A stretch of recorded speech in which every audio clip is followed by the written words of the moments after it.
Hello everyone, आप सभी का मेरे चैनल पे हार्दिक स्वागत है। एक नए क्वेश्चन के साथ मैं आपके बीच फिर से उपस्थित हूँ। एक महत्वपूर्ण क्वेश्चन आपके बीच फिर से उपस्थित है। आइए इसे लगे हाथ ट्राई करते हैं। आज का हमारा क्वेश्चन है, प्रेशर कुकर की कीमत में 20% की वृद्धि होने से उसकी बिक्री 50% से घट जाती है।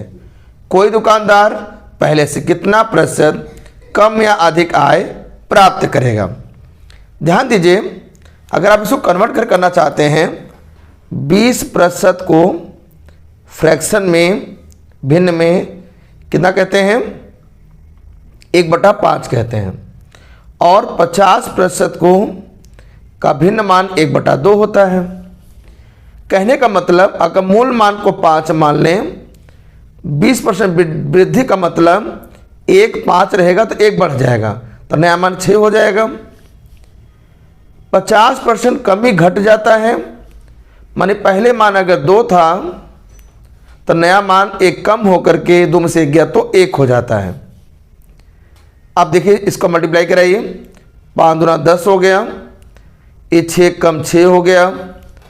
पहले मान 10 था, नया मान 6 हो गया, मान में कमी हुई, इसलिए आंसर में कमी होगा। कमी कितने की हुई? 4 की कमी हुई। किसके तुलना में? 10 के तुलना में, बटा में 100 हो गया, 0 0 कैंसिल हो गया। आंसर हमारा 40%, चूँकि कमी हुई है इससे 40% कमी हमारा आंसर होना चाहिए। ऑप्शन में से करेक्ट हो जाएगा। ये तो आपने क्वेश्चन को भिन्न के माध्यम से लगाया। इसको ट्रिक भी यहाँ पे कर सकते हैं। ट्रिक क्या है, ध्यान दीजिए। ट्रिक ये होता है, जो लगाते हैं हम यहाँ पे, कि a + b + ab बटा के 100, ये हमारा ट्रिक फार्मूला है।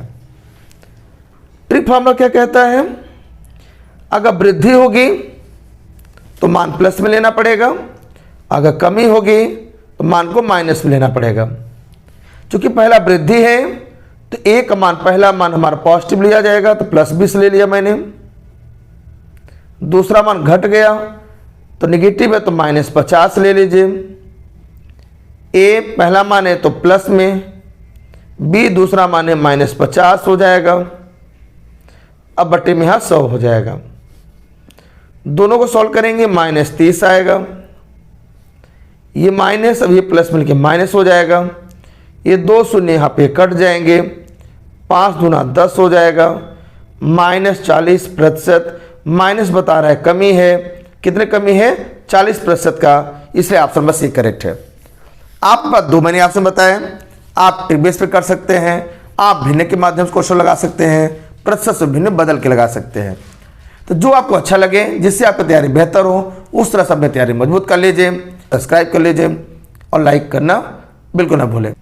पंखे के मूल्य में 25% की कमी होने से उसकी बिक्री 40% बढ़ जाती है।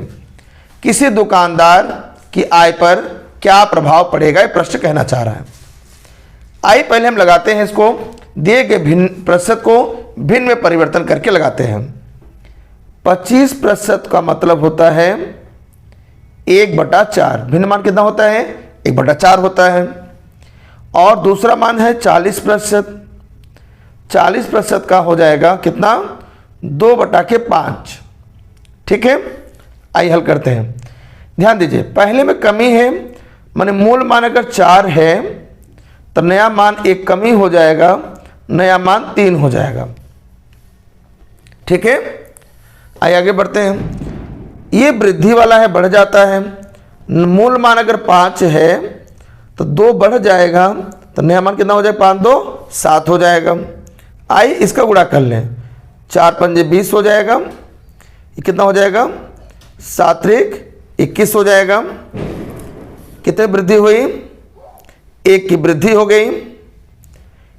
वृद्धि मतलब प्लस में माना, इसलिए वृद्धि हो गई है।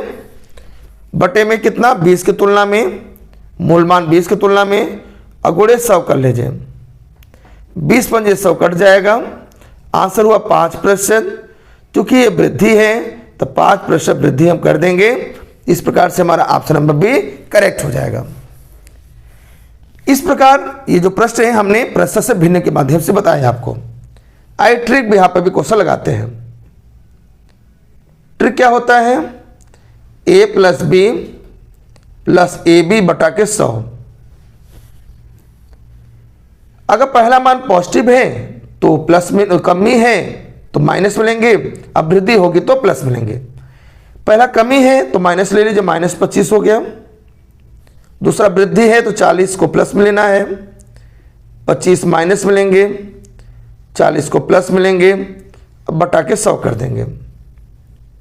ये दोनों मिलाएंगे तो 15 आएगा। 25 के पहाड़े में ये 100 4 बार में आएगा, 4 पहाड़े में 40 10 बार में आएगा, तो -10 हो गया। 15 में से 10 गया तो 5 आया। आंसर पॉजिटिव है, मतलब वृद्धि है, 5% वृद्धि, बी आपसे करेक्ट है। आयत जैसी आकृति का लंबाई और चौड़ाई में अगर कुछ परिवर्तन कर दिया जाता है तो उसके क्षेत्रफल पे क्या प्रभाव पड़ता है? हम सबसे पहले आपको इस प्रश्न को दिए गए प्रतिशत मान के माध्यम से भिन्न मान में परिवर्तन करके क्वेश्चन कराना चाहेंगे। उसके बाद शॉर्ट ट्रिक के माध्यम से कराएंगे। आपको भी तैयारी मजबूत करना होगा। आप जो नियम को आपको अच्छे से आता हो उसी से आप लगाने का प्रयास करें। आइए सभी लोग ट्राई करते हैं। प्रश्न आज का है, किसी आयत की लंबाई तथा चौड़ाई में क्रमशः 20% तथा 25% की वृद्धि होती है, उसके क्षेत्रफल में कितने प्रतिशत की वृद्धि होगी? क्योंकि दोनों मान में वृद्धि हुआ है तो डेफिनेटली वृद्धि होगी, तो यही वृद्धि मान आपसे पूछ रहा है। पहला प्रतिशत कितना है? 20%, भिन्न मान 1/5। दूसरा प्रतिशत 25%, भिन्न मान क्या होता है? 1/4। शुरू में क्या था? 5 जो मान था वो नया मान कितना हो गया? वृद्धि 1/6 हो जाएगा। दूसरे वाले मान जो चौड़ाई है, मूल मान 4 है, 1 की वृद्धि हो गई, नया मान क्या हो गया? 5 हो गया। पहले लंबाई और चौड़ाइयाँ 5 और 4 थे, तो क्षेत्रफल क्या होगा? 5 चौके 20, नया लंबाई 6, नई चौड़ाई 5, गुणा करेंगे तो नया एरिया 30। वृद्धि कितने का? 10 का वृद्धि। किसकी तुलना में? 20 की तुलना में, गुणे 100। 20 पंजे 100, 5 10 50। आंसर प्लस में है। अब प्लस बता रहा है कि वृद्धि माने हमारा आंसर क्या होगा? 50% की वृद्धि हो जाएगी। ये तो मैंने आपको भिन्न के माध्यम से बताया, प्रतिशत से भिन्न में परिवर्तन करके। ट्रिक भी यहाँ पे करना चाहते हैं तो आंसर होता है ए, फॉर्मूला लगाएंगे a plus B plus A B बटा के 100। वृद्धि मान को प्लस में लिखेंगे और कमी मान को माइनस में। वृद्धि है 20% तो प्लस 20, 25% की वृद्धि प्लस 25, तो 20 गुणे 25 बटा के 100। 2500 का 100 हो जाएगा। 4 पंजे 20, मिलाएंगे 45 प्लस 5, 50%। इस प्रश्न का सही आंसर होगा। आई होप आपको समझ में आया होगा, आपकी तैयारी बेहतर हुई होगी। एक नए क्वेश्चन से फिर मुलाकात होगी, तब तक तैयारी को मजबूत करते रहिए। Thanks for joining and watching.